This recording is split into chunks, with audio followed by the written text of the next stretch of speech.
I wanted to come on here and talk to you all about the use of the word neurodivergent and why I think it's problematic. Hi, my name is Dr. Natalie Jones. I'm a licensed therapist.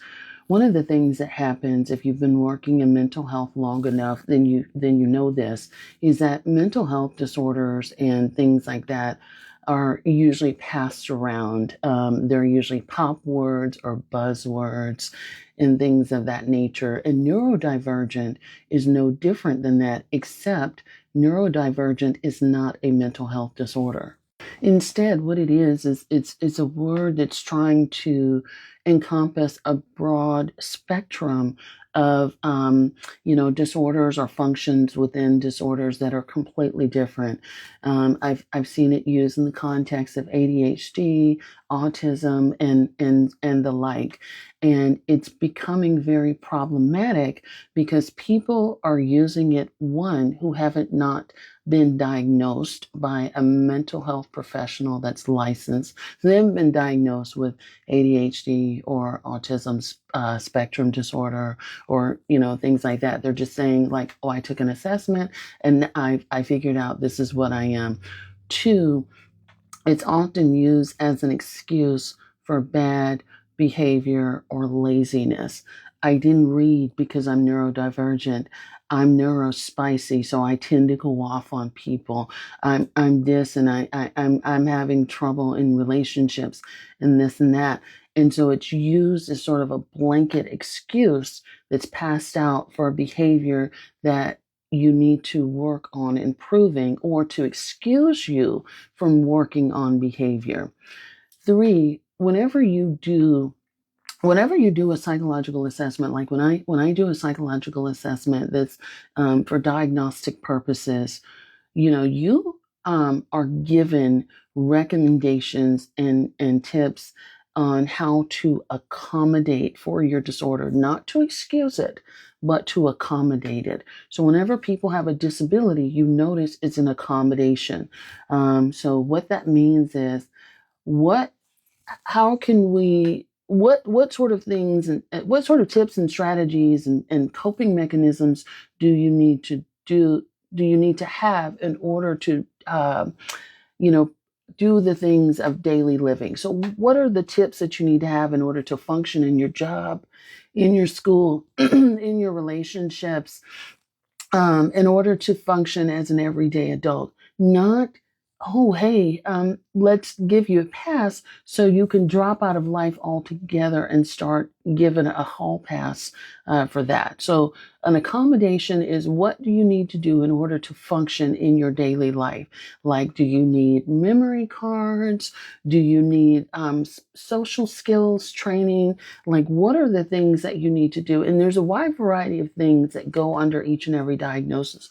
And it's a lot to go into, so I won't do it here. But that is the whole point of seeing a licensed professional and getting a diagnosis so they can educate you and then they can make recommendations on what is needed in order to do your job or to function. Do you need extra time to take a test?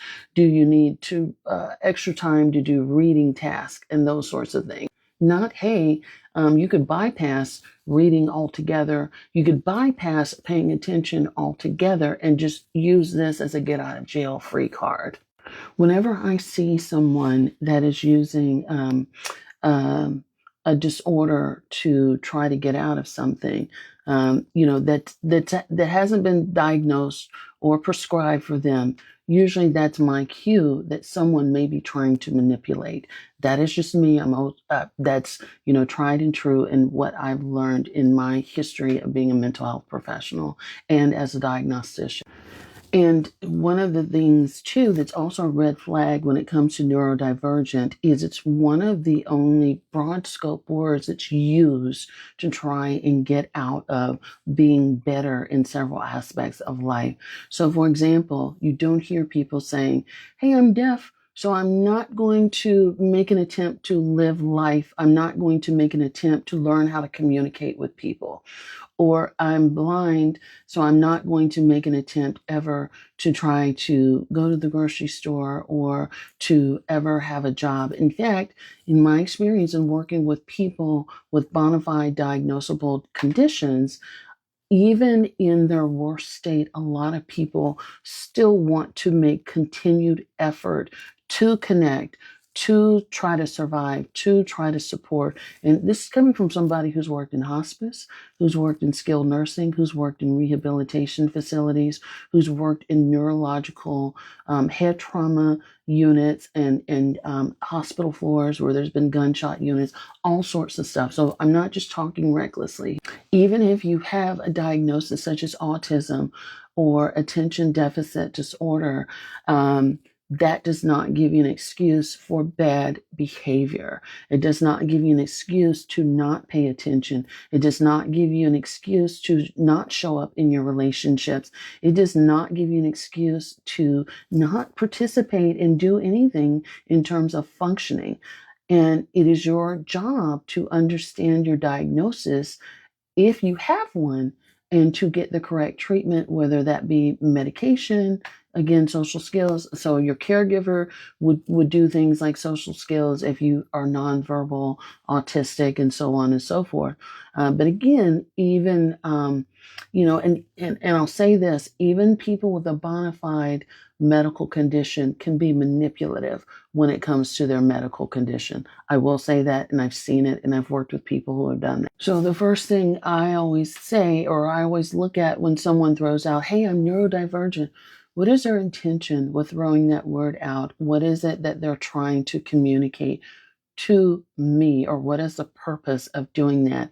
Is the purpose of doing that so that they can just sort of drop out and not participate in a conversation, or that they can explain bad behavior? Then they are being manipulative when they're doing it, or they're being lazy and not doing the work that it takes in order to read or learn how to work with a diagnosis, and they're trying to get a pass. And you can be both, with or without a bona fide diagnosed mental health condition. Either way, it's still not, neurodivergent is not a mental health disorder. Your mental health disorder, if you have one, you need to, people would need to learn and understand about their disorders and what can they do to accommodate living their life. And why is it only one type, especially during this time frame, that's becoming a fad, that's looking for a get out of jail free card with a host of things, right? If you got treated bad in a relationship, that doesn't mean that you're neurodivergent. That just means that there's some stuff going on in the relationship. It happens to everybody, even me, so there are certain things that should not be explained away, or maybe should looked at differently than just sort of saying, oh, it's because of this, oh, it's because of that. And if you're using a word like autism or neurodivergent, and you're using it in a way that's reckless when you haven't even been diagnosed with anything, you're doing yourself a disservice in doing that. You're also doing a disservice to people who actually are diagnosed. And here's something that I'll say too, is when you start throwing things out there, to sort of be given a pass for bad or poor behavior, illiteracy, or, other things like that, like, not making an effort, pretty soon that's going to that's going to show up in your relationship, generally speaking, and people are going to want to distance themselves away from that, and no one is going to want to hear it, or no one is going to want to take you seriously. So it's good to be mindful about sort of the things we're throwing out there, and why you're doing it, and what what is my intention with doing those sorts of things. So this is just, I know that a lot of people might not agree with me on this, but this is something I'm seeing. And this is somebody, I'm somebody that diagnoses people. I do psych testing. I write reports. I do things like this every day. In that it's being used as problematic. And you need to see a licensed mental health professional who can do that if you actually feel like you have a disorder or a disturbance and you're not sure what it is, or if you are a parent or a caregiver of someone who you think might have that. Hope that helps. Thanks so much.